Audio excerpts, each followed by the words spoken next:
And I believe there's a lot of people who were not registered that did vote. But I think after all, do you have any evidence of those things? I don't have anything. I mean, I have as much evidence as all the other people here. Which is none? Yeah. Oh my gosh. Well, you don't see this every day. And honest enough Trump are willing to admit that they have no evidence to support Trump's 2020 election lies, yet still believe something fishy happened. It's a rare sight, honestly, to find, but it perfectly encapsulates everything the MAGA movement stands for. If Trump wins, will you accept that result? Yes. If Vice President Harris wins, will you accept that result? No. No, because I won't believe it's possible. I would have believed, look, if Hillary won, I would have believed it. She had her support, and she was a first lady, and she was a senator, and she was Secretary of State. No, I do not believe, I do not believe America is a country full of stupid people. I don't believe people can be stupid enough en masse to vote for Harris because she's a fraud. I won't accept it. This is my 89th Trump rally. I think if it's a fair and honest election, Trump is going to beat Reagan's record. He's going to take all 50 states. But I'm cynical. It remains to be seen. This election could be stolen too.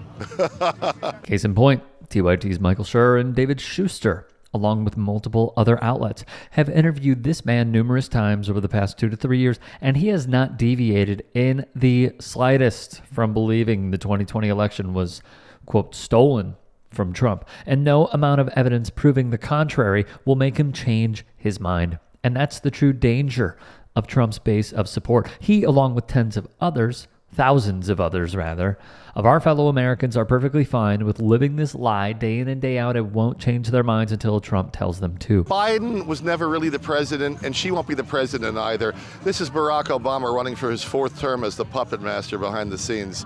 Harris is useless. Kamala's useless, but can I tell a little interesting story? I mean, It's Kamala, right? Something like that. Kamala. Kamala, like the wrestler. He called himself Kamala, and his name was really James Harris. So he was Kamala Harris. You could tell by the look on his face, he is really proud about that one. I still say he won the last time. He got more votes than he did before. And according to what I hear, obviously I don't know all this, he had enough votes to win. I mean, in the middle of the night, Biden picks up a lot of votes. Does that make sense? Well, I mean, as someone who was in Pennsylvania watching the count, yeah, I mean, there was an unprecedented number of mail-in ballots that year because of the pandemic. Well, how about the Trump tickets that they found in the ditch? I mean, there was a lot of stuff here and there. I'm sure, I don't know how big it was, but it was there.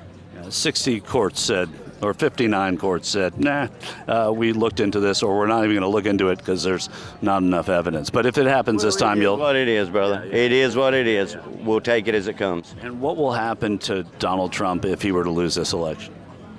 I don't know what happened to Donald Trump. You think he might go to jail?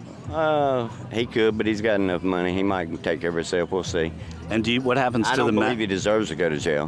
What happens to the MAGA movement were that to happen?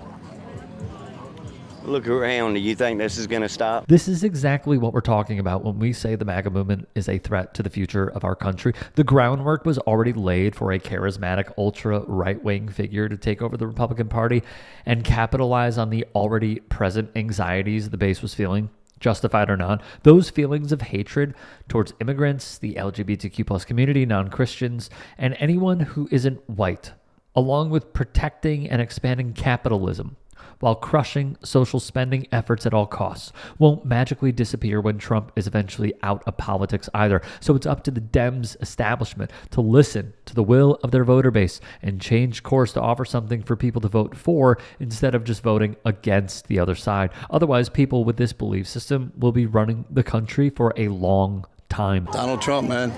My wife calls me Donald Trump. I love the guy. Love the guy.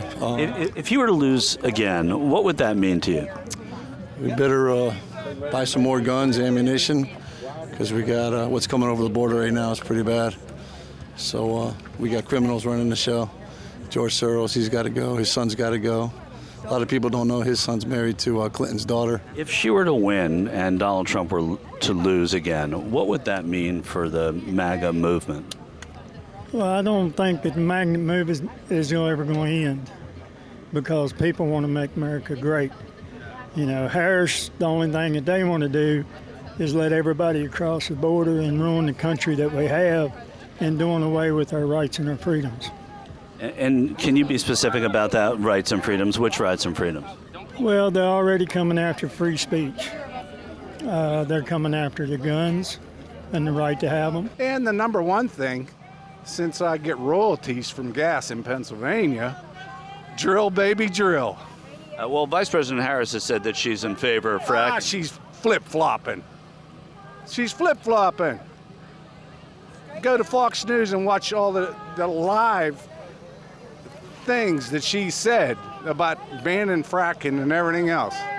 I'm for fracking all the way. I'm talking $6,000 a month. If Trump were to lose, what happens to MAGA? They're going to still be here, hoping for the next time. Who would be the person they'd hope for? Maybe J.D. Vance. Who knows? Even if the ticket were to lose, you think they'd still be behind Senator Vance? Probably. Oh yeah, he got the same. He's doing the same policies. You know, I like Trump's policies. Harris, we don't know what she's doing. She won't tell anybody. Well, in terms of what? Be specific about that. In terms of fracking, she's saying she's flip-flopping on fracking. Well, she's saying she's for fracking for the past. But I'm just saying, she is saying and said for the past 5 years, right? It sounds like you're for Harris. No, I'm saying I'm just saying, what about it? She said for the last 5 years. She's been consistent for 5 years and inconsistent before. She hasn't done anything that she says she's going to do in 4 years, 3.5, 4 years.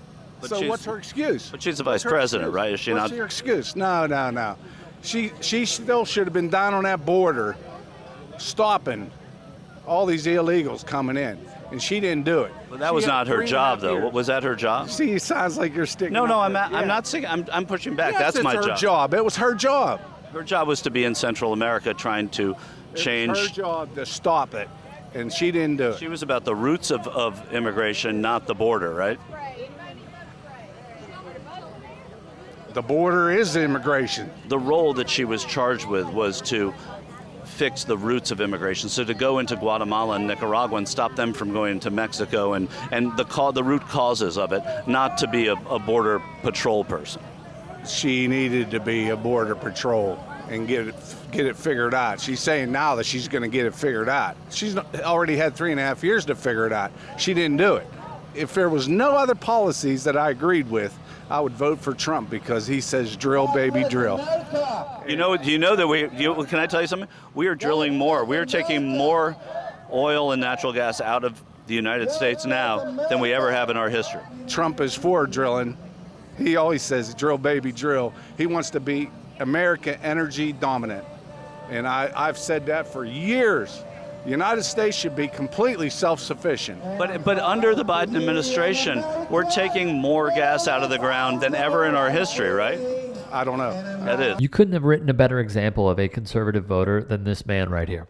Absolutely no regard or care for how expanding fossil fuel production will affect other people in future generations solely because he benefits financially from fracking royalties, demonizing and dehumanizing immigrants and migrants, ignoring facts and objective reality, and shutting down whenever receiving even the tiniest crumbs of pushback on their beliefs. If you can and are willing, please become a paid member here at TYT Sports. And or go to tyt.com/join. In addition, you can follow me on Twitter, Instagram, and TikTok. Appreciate it. Have a great day.